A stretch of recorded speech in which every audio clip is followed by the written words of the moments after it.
Hey, and welcome. This is the Sound Healer's Guide to Buying Instruments. In this little mini course, I'm going to be teaching you about all the different types of singing bowls and gongs that are out there for you to start your sound healing practice or build your instrument collection if you're already a sound healer. I'm going to be teaching you how they sound different, why they sound different. I'll talk to you a little bit about where to buy, how to source these instruments, and how to build your collection. I created this because even though I entered the sound healing world already as a professional musician, it was really confusing for me to navigate all of the language that's out there and to pick out instruments of my own. So I knew that if I was confused about this, that other people had to also be confused about all of the information that's out there. So, if you don't know me already, let me just introduce myself. My name is Becca Laredo. I'm a sound healer, I'm an energy healer, and I'm a classical musician. My original career is in classical music as a symphony musician. I play percussion with the Honolulu Symphony Orchestra. And I like to say that I'm a classical musician. That was like my main objective in my life for so long. But I fell down this rabbit hole into spirituality. And so in the orchestra, percussion is really all of the instruments that you can play with hands or sticks.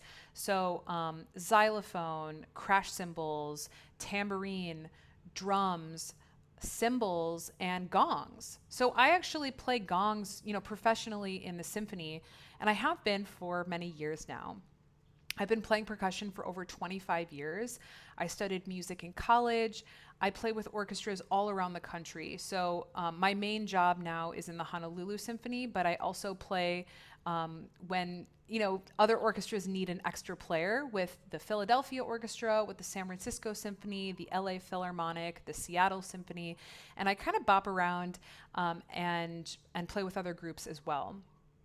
I studied music in college, and I know a lot about these types of instruments, how they work, how to make them sound their best, how they sound differently from each other. And also, I've been buying these types of instruments since I was a teenager, basically. When I started with sound healing, I was shocked by how confusing it was to purchase instruments. Even as a seasoned pro, I've been buying instruments since I was like 13 years old. I had a really difficult time navigating the world of retailers out there. And there's a few reasons for this. First of all, not all retailers are ethical. And that is not just in the world of like music, but also in the world of healing, which is kind of sad to think about. A lot of retailers out there are really thinking about their profit. Lots of retailers are intentionally using confusing language to confuse people so that they don't really know and they just buy what they think is right. A lot of people are using buzzwords that it just makes it sound good. And so I'm going to talk a little bit about that. And then what I'm noticing a lot is that a lot of retailers out there are selling really cheaply made instruments with a huge markup. A lot of retailers out there also are really prioritizing the aesthetics over the actual quality of the instrument.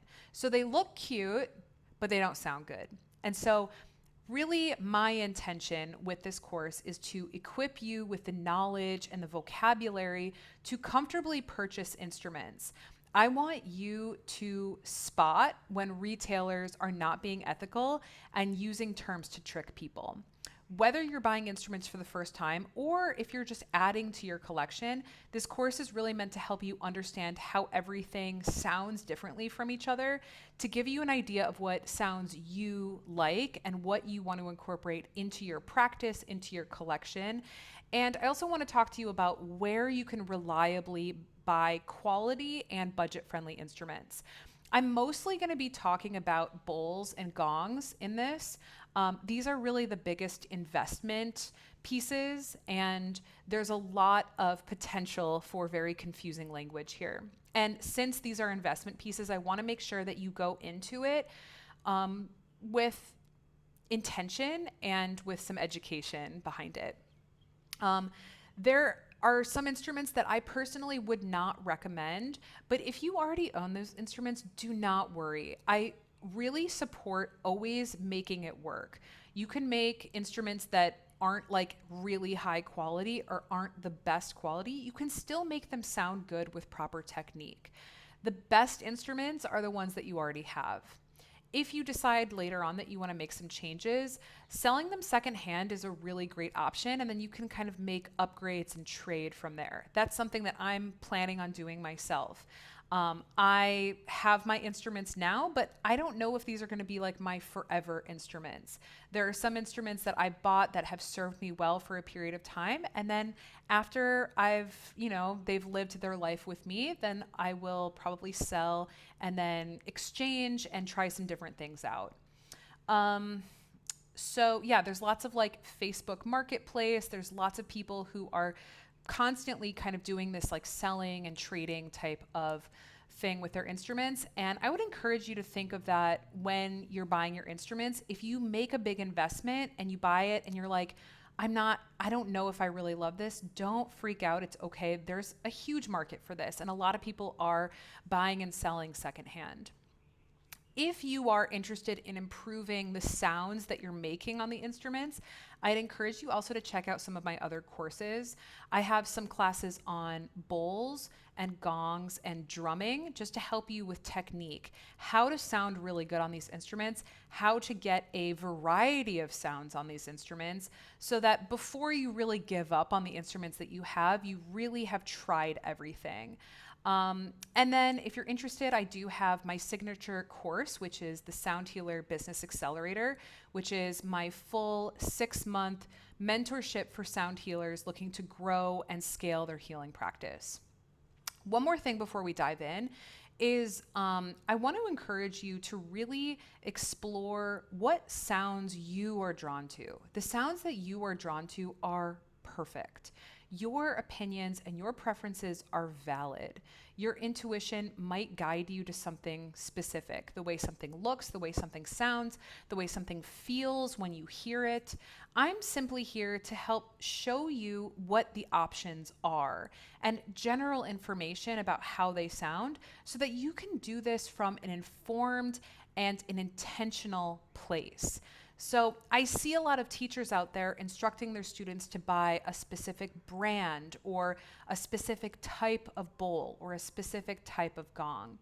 And I want to make sure that you are buying the instrument because you like it and not just because my teacher told me to. Because ultimately, your instrument and your instrument collection is an extension of you. It represents your voice as a healer. It matters that your instruments feel right for you rather than buying them because this is what everyone else gets or, whatever other reason there is. So I would encourage you to definitely listen to your intuition, but I'm just here to like give you a little bit more information so that you can trust your intuition with a little bit more expertise. So I hope that this course serves you, and I'm looking forward to diving in. All right, I'll see you in the next video.